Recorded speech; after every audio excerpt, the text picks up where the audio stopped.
In this video, we'll walk through how to use the OpenSSL command line tool to remotely retrieve an LDAPS certificate from an external directory server, and how to import it into RSA Authentication Manager 8.x to configure an external identity source to use LDAPS instead of LDAP.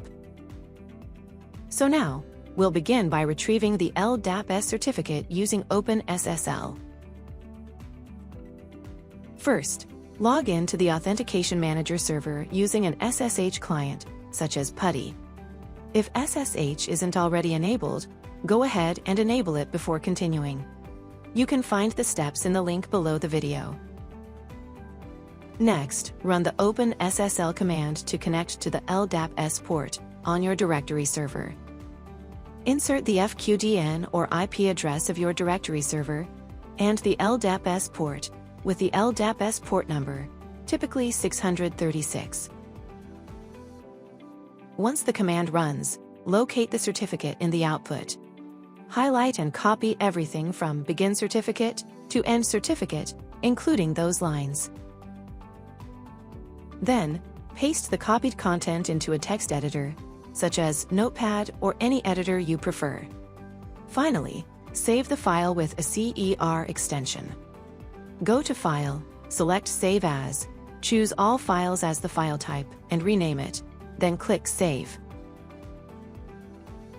Now let's move on to importing the certificate and setting up the identity source for LDAPS.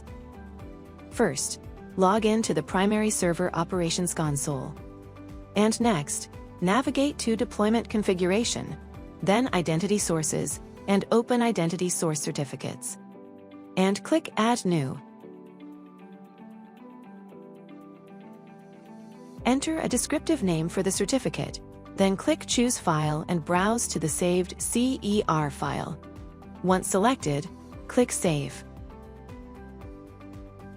To verify the configuration, go to Deployment Configuration, then Identity Sources, and select your identity source.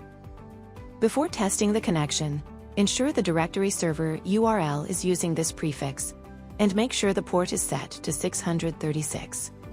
Also confirm that the directory user ID is correctly configured with the appropriate credentials. Finally, click Test Connection and verify that the connection succeeds without any errors.